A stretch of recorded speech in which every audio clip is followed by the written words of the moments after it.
जम्मू कश्मीर में जिस तरीके से लोकसभा इंतखाबात मुसलसल जारी हैं और तीसरा मरहला जहां जो कि बारामूला में होने वाला है, उस पर नेशनल कॉन्फ्रेंस की बात करें तो नेशनल कॉन्फ्रेंस की जानिब से सियासी सरगर्मियां तेज़ हैं और वहां पर जो नुमाइंदे उमर अब्दुल्ला जो कि नेशनल कॉन्फ्रेंस के नायब सदर भी हैं, उनकी जानिब से जो है जमकर जल से जुलूस का एक सिलसिला जारी रखा हुआ है और कैंपेन जो है वो मुसलसल चल रही है। इसी पर बातचीत करने के लिए कि क्या सियासी सूरत हाल है पूरी जम्मू कश्मीर में, ख़ास तौर पर नेशनल कॉन्फ्रेंस की सरगर्मियां किस तरीके से तेज़ हैं और किस तरीके से मेहनत और हिम्मत के साथ आगे बढ़ रही हैं, बातचीत करने के लिए हमारे साथ मौजूद हैं प्रोविजनल सेक्रेटरी शेख बशीर अहमद साहब। बहुत शुक्रिया अपना वक्त देने के लिए। सहमा जी, आपका भी बहुत बहुत शुक्रिया, आपने मुझे वक्त दिया। वो क्या कहते हैं कि जम्मू कश्मीर में जिस तरीके से सियासी सूरत हाल इस वक्त बना हुआ है, भारतीय जनता पार्टी ने अपना कैंडिडेट नॉमिनेट नहीं किया, लेकिन वहीं पर बात चल रही है कि जम्मू कश्मीर अपनी पार्टी को वो सपोर्ट करेगी। वहीं हम अगर पुंछ, राजौरी, अनंतनाग सीट को देखते हैं तो वहाँ पर जिस तरीके से एक भारतीय जनता पार्टी की जानिब से एक तोहफा जो है पहाड़ी कबीले को दिया गया और आज एक प्रेस कॉन्फ्रेंस भी की गई जिसमें पहाड़ी कबीले की कुछ लोगों की जानिब से अपनी पार्टी को जो है हिमायत दी गई। और अपनी पार्टी की अगर बात करें तो वो नेशनल कॉन्फ्रेंस पर जमकर जो है बयानबाजियां भी कर रही है। तो कैसे देखते हैं आप इन सब हालात को? देखिए, पहली चीज़ यह है कि आपने अपने इब्तदाई बातचीत में बहुत सी बात की कि जो 2024 के इलेक्शन हो रहे हैं इसमें दो मरहले तो हो गए हैं। तीसरा मरहला जो है जिसमें बारामूला है, उस बारामूला के सीट के ऊपर उमर साहब खड़े हुए हैं। नेशनल कॉन्फ्रेंस इंडिया अलायंस का हिस्सा है और इंडिया अलायंस में बारामूला और श्रीनगर सेंट्रल कश्मीर की सीट और अनंतनाग राजौरी की सीट जो है वो लड़ रही है, जिसमें कागज़ भी दाखिल हो गए हैं और जम्मू रियासी सीट जो है वो कांग्रेस उसमें वोट पड़ गए हैं। उधमपुर डोडा में भी कांग्रेस लड़ रही है, लद्दाख में भी कांग्रेस लड़ रही है, जो हमारे जॉइंट कैंडिडेट हैं। मगर जो आपने कहा कि अनंतनाग और रियासी, ये अनंतनाग और राजौरी सीट के ऊपर बीजेपी ने कैंडिडेट खड़ा नहीं किया और आज प्रेस कॉन्फ्रेंस हो गई है कि वो सीट के ऊपर वो अपनी पार्टी को सपोर्ट करते हैं। आज मुझे मालूम नहीं कि बीजेपी का मन तक क्या है। बीजेपी ने 5 अगस्त 2019 को जम्मू कश्मीर को यूनियन टेरिटरी बनाया। जम्मू कश्मीर के अंदर बहुत सी तब्दीलियां की, ताकत के बलबूते की लोगों का उसमें कोई रोल नहीं है, क्योंकि जो मेजॉरिटी बीजेपी के पास थी उसका सहारा लेके उन्होंने बहुत कुछ किया। अब वक्त आ गया था, अब बीजेपी वाले ये भी कहते हैं कि जो कुछ हमने किया ठीक है, सब कुछ ठीक हो गया है, लोग बड़े खुश हैं। तो अगर लोग खुश हैं तो फिर उनको कैंडिडेट क्यों नहीं नज़र आए। और दूसरी चीज़ है कि अब अगर वो प्रॉक्सी जंग करना चाहते हैं कि वो अपनी पार्टी के कंधे पर बंदूक रखना मुनासिब समझते हैं और उससे आगे चलेंगे, तो मज़े की बात ये कहता हूँ मैं आपको कि अपनी पार्टी कौन है। ये अपनी पार्टी वही है जो 5 अगस्त 2019 के बाद वजूद में आई और हमने उसको कहा कि ये बीजेपी की ABC टीम है। अब वो बिल्ली थैले से बाहर आ गई। वो जो उस वक़्त हम कहते थे लोग हम पर भरोसा नहीं करते थे, अब लोग भरोसा करते हैं कि ये सही कह रहे थे कि इनका वजूद इन्हीं के ऊपर है। बहरहाल फ़ैसला लोगों ने करना है, हम लोगों के पास जा रहे हैं। नेशनल कॉन्फ्रेंस एक पार्टी ही नहीं, एक तहरीक है और इसकी हिस्ट्री इंडिया के अंदर कांग्रेस के बाद दूसरे नंबर पे है। हमने बहुत सी लड़ाइयाँ लड़ी हैं, मुकाबला किया है, मिलिटेंसी के साथ मुकाबला किया है और आज भी मुकाबला कर रहे हैं। लोगों के पास जा रहे हैं कि लोग फ़ैसला करें कि जो फ़ैसले हुए हैं वो सही हैं कि गलत हैं। अब लोगों को जिस तरह आपने कहा कि भाई जब बीजेपी कैंडिडेट ही नहीं खड़ा कर रही है तो हम क्या बात करें। उन्होंने अपने पहले ही मतलब इलेक्शन लड़ने से पहले ही हार मान ली। तो मैं ये समझता हूँ कि वोटर जो है बड़ा होशियार है आज और वोटर सोच समझ के फ़ैसला करेगा, क्योंकि आज 2024 का जो इलेक्शन है ये आम इलेक्शनों की तरह नहीं है। जम्मू कश्मीर की बका का सवाल है, इस मुल्क के आइन का सवाल है, क्या इस मुल्क का आइन चलेगा कि नहीं चलेगा। इस वक्त जो इश्यूज़ हैं, जो मैं आपको साफ तौर पे कहना चाहता हूँ कि prime minister of India, home minister of India, BJP के लोग जो हैं वो पोलराइजेशन में कोई कसर नहीं छोड़ना चाहते हैं। ऐसे ख़तरनाक बयान आ रहे हैं। प्राइम मिनिस्टर साहब, जब मैं बयान सुनता हूँ तो ऐसा लगता है जैसे बीजेपी का कोई ब्लॉक प्रेसिडेंट बोल रहा है। उससे तवक्का नहीं की जा सकती है कि वो मंगलसूत्र की बात करे। उससे तवक्का ये नहीं की जा सकती कि वो ये कहे कि जो यहाँ एक ख़ास तबका है वो घुसपैठिया है। तो बहरहाल अब चूँकि उनको भी ये कहना है, और ये तब बातें होती हैं जब उनके असली इशू से गायब हो जाता है आदमी। तो मैं ये समझता हूँ कि अब लोग, जिस तरह आपने कहा कि 2 मरहले में तो पोलिंग हो गई है, तीसरे मरहले की तैयारी है। नेशनल कॉन्फ्रेंस को कोई परेशानी नहीं है। नेशनल कॉन्फ्रेंस का कार्डर मौजूद है, 10 इधर हैं 10 उधर हैं, हाँ वो मुकाबला करेंगे। वो एक आइडियालॉजी के साथ चले हैं। ये सबको मालूम है कि नेशनल कॉन्फ्रेंस एक सेकुलर करैक्टर को लेके चलती है, और इसके लिए जो कुछ भी करना पड़ेगा करेंगे। नेशनल कॉन्फ्रेंस जम्मू कश्मीर और लद्दाख को एक देखना चाहती है। उसके लिए पहले में भी हमने कुर्बानी दी है और आगे भी तैयार हैं।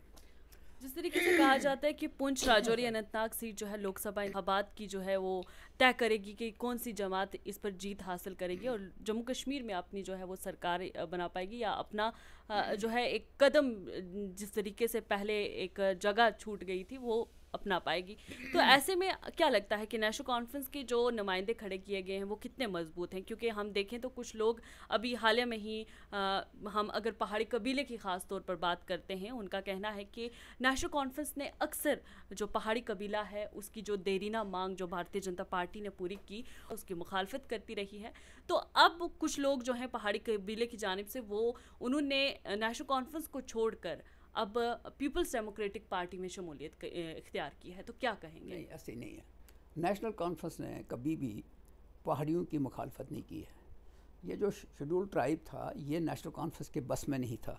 ये जम्मू कश्मीर की हुकूमत के बस में नहीं था शेड्यूल ट्राइब देना। शेड्यूल ट्राइब चंद्रशेखर जी के ज़माने में गुजर बकरवाल तबके को मिला, और भी यहाँ गद्दीज़ हैं, सिप्पीज़ हैं, उनको मिला। बीजेपी ने इस शेड्यूल ट्राइब में ऐड किया कि उनको पॉलिटिकल रिजर्वेशन दिया, और ये जो पीछे डिलिमिटेशन हुआ था उस डिलिमिटेशन में 9 सीटें रिज़र्व कर दी एसटी के लिए। कोई बुरी बात नहीं है। लेकिन नेशनल कॉन्फ्रेंस ने कभी भी पहाड़ियों के लिए नहीं कहा कि इनको मत दो। अलबत्ता नेशनल कॉन्फ्रेंस ने जब एसटी मिला गुजर बकरवाल तबके को, तो नेशनल कॉन्फ्रेंस ने उसी वक्त चीफ मिनिस्टर फारूक साहब थे, उन्होंने चिट्ठी लिखी कि इनको भी कंसिडर करो, क्योंकि ये एक ही तरह के लोग हैं, एक ही तरह का वो सिस्टम है। एक घर गुजर का है, एक घर पहाड़ी का है, तो इनको भी दे दो। बहरहाल स्ट्रगल करते करते यहाँ पहुँची। बीजेपी ने तो पहाड़ियों को दिया, लेकिन गुजरों और पहाड़ियों को एक आमने सामने खड़ा कर दिया। उनको पूरा मतलब लड़ाने की कोशिश की। अब चूँकि वो बीजेपी कैंडिडेट ही नहीं खड़ा कर रही है, जब कैंडिडेट ही खड़ा नहीं कर रही तो उनका अपना चेहरा नज़र आता है, लोगों ने फैसला करना है। मैं दावे से कह सकता हूँ कि हम सीट ये डंके की चोट पे जीतेंगे। इसलिए जीतेंगे कि पहाड़ी भी समझता है और गोजर भी समझता है, या अदर देन जो गोजर और पहाड़ियों के अलावा भी जो लोग हैं वहाँ, वो भी समझते हैं कि एक बहुत बड़ा ये जो फैसला हुआ है इसमें लड़ाने की कोशिश की गई है। हम उसको, हाँ, हर एक हक है। अब अपनी पार्टी जब वजूद में आई तो उसने भी लड़ना है। वो जो है सज्जाद गनी लोन की पार्टी, उसको भी लड़ना है। हम किसी को थोड़ा रोक सकते हैं कि वो नहीं लड़ें। फैसला तो लोगों ने करना है। और मैं आपको करेक्ट करना चाहता हूँ कि नेशनल कॉन्फ्रेंस ने कभी भी पहाड़ियों की मुखालफत नहीं की कि इनको मत हो, लेकिन इन्होंने जो दिया है उनको लड़ा के दिया, आमने सामने खड़ा करके दिया, बाज़ाब्ता कोशिश की। और बीजेपी पोलराइजेशन में बड़ी मशहूर है। और जब प्राइम मिनिस्टर ऑफ इंडिया और होम मिनिस्टर ऑफ इंडिया भी इसका साथ दे, तो फिर इंसान इससे आगे क्या बोलेगा? ये मैं आपको सफाई से कहूँगा कि हर एक आदमी, इंसान तवक्का रखता है कि अगर नीचे छोटी गलती हो जाए तो ऊपर की लेवल पे उसमें करेक्शन होती है, लेकिन जब ऊपर से ही नीचे की तरफ हो जाए तो फिर कुछ नहीं होता। और हम इसका मुकाबला कर रहे हैं। अच्छा, इन इंतखाबात की डेट अनाउंस होने से पहले ये बीच में अफवाहें चल रही थी कि डॉक्टर फारूक अब्दुल्ला और उमर अब्दुल्ला भारतीय जनता पार्टी के आला जो ओहदेदारान हैं उनसे राब्ते में थे, बातचीत करने में लगे हुए थे, मीटिंग्स का सिलसिला एक बनाने की कोशिश कर रहे थे कि आने वाले वक्त में इल्हाक किया जा सके। तो क्या ये इस तरीके की अफवाहें कितने हकीकत रखती हैं? क्या आने वाले वक्त में अगर जब नेशनल कॉन्फ्रेंस अगर यहाँ पर अपनी हुकूमत बना लेती है, ये तो असेंबली इलेक्शंस तय करेंगी, लेकिन उसके बाद क्या भारतीय जनता पार्टी के साथ नेशनल कॉन्फ्रेंस जो है आमने सामने आकर इल्हाक करना चाहेगी? देखिए, इस वक्त ये चीज़ें वो वक्त बताएगा उस वक्त क्या होगा। नेशनल कॉन्फ्रेंस ने पहले कभी भी इस तरह की कोशिश नहीं। किस बुनियाद पे करते हम? हमारी वो क्या बुनियाद होती कि हम उनके पास जाते, हम ये कहते कि नहीं जी हम ये करेंगे? ये चीज़ें होती हैं लोगों जब मैंडेट आएगा, मैंडेट किस तरह का होगा उस वक्त सोचा जाएगा। अलबत्ता मैं ये कहता हूँ कि बीजेपी ने जो जम्मू कश्मीर के साथ सलूक किया वो बहुत अरसे तक लोगों को याद रहेगा। यूनियन टेरिटरी बनाना, लोगों को ब्यूरोक्रेटिक सेटअप के तहत रूल करना, लोगों को डेमोक्रेटिक सेटअप नहीं देना, यहाँ तक कि जो पंचायतों के इन्होंने बड़े ढोल बजाए थे कि पंचायतों के चुनाव कराए, म्यूनसिपल कॉरपोरेशन के चुनाव कराए, लोकल बॉडीज़ उनके भी जब टाइम ख़त्म हो गया उनको भी इलेक्शन नहीं कराए। तो गोया जो जहन है वो डिक्टेटरेनाना जहन है, डेस्पोटिक जहन है ये। उसमें मैं समझता हूँ कि लोग इसको समझ चुके हैं। जम्मू के लोगों को महसूस हो रहा है कि उनको ठगाया जा रहा है, उनको ठग दिया गया है, उनका बिज़नेस ख़त्म है, उनके ये जो एवेन्यूज़ हैं मुलाजमतों के वो ख़त्म कर दिए गए। यहाँ तक कि हस्पतालों में डॉक्टर नहीं है, स्कूलों में टीचर नहीं है पढ़ाने के लिए, और हर एक चीज़ को आउटसोर्स किया जा रहा है। तो मुझे नहीं समझ आ रहा है कि ये किस तरह का निज़ाम है, और फिर वो कौन करने वाले कौन हैं? वो हैं ब्यूरोक्रेट। इस तरह के फैसले लेने का इख्तियार सिर्फ इलेक्टेड लोगों को है। अगर इलेक्शन के बाद बीजेपी ही हुकूमत बनाती है तो हम वेलकम करते हैं, क्योंकि लोगों का मैंडेट होगा, वो फैसले करेंगे तो हम उनका मुकाबला करेंगे। लेकिन ब्यूरोक्रेटिक सेटअप के साथ हम क्या करें? हम तो परेशान हैं कि ये फैसले ले रहे हैं, वो फैसले ले रहे हैं, यहाँ ज़मीनों को बेचा जा रहा है, यहाँ जो ये मिनरल है आपका, जो सैंड की जो ट्राली आती थी वो 250-300 रुपये की आती थी, आज आपको 25,000 की ट्राली आती है। इसलिए कि इसको भी उन्होंने इस तरह का माहौल बनाया। और सबसे बड़ी बात जो है, जो मैं आपके माध्यम से कहना चाहता हूँ, कि बीजेपी ने 2014 से लेकर 2024 तक लूटने में कोई कसर नहीं छोड़ी। किस तरह का मतलब लूट, ये मैं आपको बताऊँगा। कि उन्होंने कहा अच्छे दिन आएंगे। आपको याद होगा कि गैस सिलेंडर के ऊपर पॉलिटिक्स किया। स्मृति ईरानी जी और अरुण जेटली साहब ने गैस सिलेंडर उठा के लोगों को बताया कि महंगा है, तो वही गैस सिलेंडर 1500 पर पहुंचा। जब इलेक्शन नज़दीक आए तो 100 रुपया कम कर दिया। डीजल पेट्रोल 100 रुपये चला गया, इलेक्शन नज़दीक आ गया तो 2 कम। 10 साल तो उनकी जेबों से गया, लास्ट पे 2 रुपये दिया। क्या लोग बेवकूफ़ हैं?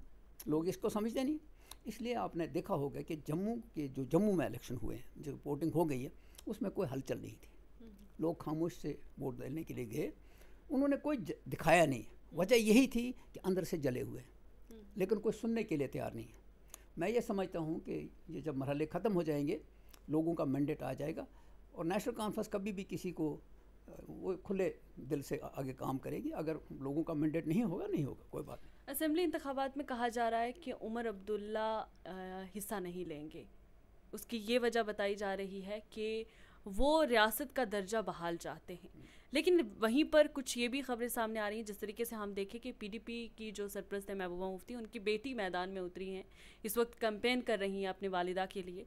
उसी तरीके से बारामूला में उमर साहब के जो फर्जंद हैं वो भी उनके लिए कैंपेन कर रहे हैं। तो ऐसा हो सकता है कि आने वाले वक्त में अगर उमर साहब खुद नहीं लड़ रहे, वो अपने किसी फर्जंद को जो है वो असेंबली इंतखाबात में लॉन्च करें। नहीं, ऐसी कोई बात नहीं। हम मैं ये मान के चलता हूँ, आपने बड़ा अच्छा सवाल किया ये, कि मैंने ज़िंदगी में इस पॉलिटिकल लाइफ में देखा है कि यूनियन टेरिटरी जो है वो रियासत बनती है।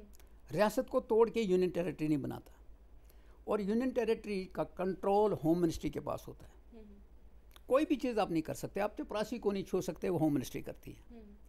तो जाहिर है कि उमर साहब ने चीफ मिनिस्ट्री की है, उमर साहब सेंटर के अंदर मिनिस्टर भी थे। लेकिन ये भी क्या सराइयाँ जो आपने कहा है, ये क्या सराइयाँ हैं? हमने हर हाल में लड़ना है। उमर साहब मेंबर पार्लियामेंट का चुनाव लड़ रहे हैं, वो पार्लियामेंट में पहुंचेंगे, और मैं ये समझता हूं कि बीजेपी को होश के नाखून लेने चाहिए। इस रियासत का दर्जा बहाल करके डेमोक्रेटिक सेटअप के तहत लोगों को मौका देना चाहिए, वो हुकूमत बनाएं, जिसको वो चुनेंगे उसके साथ हम खड़े हो जाएंगे। मिर्शी साहब, आपने अपना 40 साल जो है उम्र सियासत में दे दिया, आपने बहुत सारे दौर देखे हैं, आपने कश्मीर के बहुत सारे हालात देखे हैं, सियासत के चेहरे देखे हैं। तो एक सवाल नौजवानों का है कि इस वक्त जो पुरानी जमातें हैं, जिनको हम ट्रेडिशनल पॉलिटिक्स कहते हैं, जिन पर अक्सर बीजेपी को भी एतराज़ है कि ख़ानदानी रूल जो है वो अब ख़त्म करना है, अब क्या लोग परेशान हो गए हैं कि लोग अब इन लोगों को देखना नहीं चाहते, जिसकी वजह से सियासी जमातें अब अपनी औलादों को सियासी मैदान में उतारने की कोशिश कर रही हैं, वो ये वही औलादें हैं जो जब कश्मीर के हालात ख़राब थे तब वो पढ़ने के लिए बाहर गए हुए थे। तो लोग सवाल करते हैं कि क्या अब जो है ये सियासी जमातें जो हैं अपने बच्चों को इस्तेमाल कर रही हैं, अपनी आवाज़ जो है लोगों तक पहुंचाने के लिए इनको इस्तेमाल करके अपनी जो जगह है वो कायम दायम रखना की कोशिश कर रही हैं। देखिए, पहली चीज़ ये है कि ये जो आपका सवाल है, उस सवाल का जो एक हिस्सा वो यह है कि बीजेपी ने, होम मिनिस्टर ने आके यहाँ कहा कि भाई हमको भी अगर वोट नहीं देना चाहते मत दे दो, लेकिन इन दो खानदानों को भी वोट मत दे दो। ये आपने सुना होगा। ये बड़ा अजीब सा बयान है होम मिनिस्टर का, होम मिनिस्टर ऑफ इंडिया। ख़ानदान की जहाँ बात आती है तो दो चीज़ें आपने क्वेश्चन किया कि मैं सियासी लाइफ में ये होता है कि आप इलेक्शन लड़ते हैं, लोग वोट देते हैं तो वहाँ पहुँचते हैं। अगर आपको वोट, उमर अब्दुल्ला साहब 2002 में हार गया, फारूक अब्दुल्ला का बेटा था, शेख मोहम्मद अब्दुल्ला का पोता था, लोगों ने गांधरबल से हरा दिया। जब हरा दिया तो वो नहीं हुआ, हमने क्या शोर उठाया। उसके बाद पार्लियामेंट का इलेक्शन लड़ा, वो जीत के वहाँ गया और पार्लियामेंट में उस वक़्त वाजपेयी के साथ वो मिनिस्टर बन गया एक्सटर्नल अफेयर्स। तो कहने का मतलब यह है कि ख़ानदान तब चलते हैं जब लोगों का सपोर्ट होता है। ये जो ख़ानदान कह रहे हैं, ये बीजेपी वाले अपने 50 ख़ानदानों को नहीं देख रहे हैं कि उनके भी आगे पोते चल रहे हैं। अगर वो इसी तरह चल रहे हैं तो हम कहते हैं नहीं साहब। दूसरा पहलू जो है कि जम्मू कश्मीर के हालात ख़राब करने में नेशनल कॉन्फ्रेंस का कोई रोल नहीं है। हाँ, नेशनल कॉन्फ्रेंस ने उस रोल, उसको ठीक करने में, रोल निभाने में कुर्बानी दी, बहुत से लोगों की कुर्बानी दी, बहुत से लोगों की जाने गई हैं, मिनिस्टरों की जाने गई हैं, MLAs की जाने गई, वर्कर्स की अनगिनत लोगों का। और उसके बावजूद एक चीज़ मैं आपको बताता हूँ, उस वक्त बीजेपी कहीं नहीं थी, 96 में बीजेपी कहीं थी नहीं, तो हमने मुकाबला किया। अच्छा, पीपल्स डेमोक्रेटिक पार्टी और नेशनल कॉन्फ्रेंस में किस तरीके का इस वक्त मुकाबला चल रहा है? कहने को तो ये कहा जा रहा है कि हेड टू हेड जो है। नहीं, देखिए मुकाबला, देखिए ना, वोट शेयर महबूबा जी का भी है, पुंछ रजौरी में भी है, हम भी लड़ रहे हैं। लोग फैसला करेंगे कि लोग इनको वोट देते हैं या हमको देते हैं। तो जो लोगों का मैंडेट होगा हम मान लेंगे। जब हम लड़ रहे हैं इलेक्शन, तो हम इस वक्त ये जो बात आपने की, वो सारी दुनिया कह रही है कि देखो जी ये इकट्ठे हुए थे, उसके बाद ये हुआ। तो उनको खुश होना चाहिए कि हमने इकट्ठे नहीं लड़ा, तो उनको फ़ायदा होना चाहिए कि भाई हम लड़ पड़े। तो लेकिन मैं ये समझता हूँ कि लोग, पीपल आर द बेस्ट जज, they will decide whom to support and whom not. बेहद शुक्रिया वक्त देने के लिए अपना, बशीर साहब। ये थे हमारे साथ शेख बशीर अहमद साहब, जो कि नेशनल कॉन्फ्रेंस के प्रोविजनल सेक्रेटरी हैं, जिनका कहना है कि अब लोग डिसाइड करेंगे, लोग आखिर पे इस चीज़ का फैसला करेंगे कि कौन सी जमात उनके लिए बेहतर है, उनकी डेवलपमेंट के लिए बेहतर है।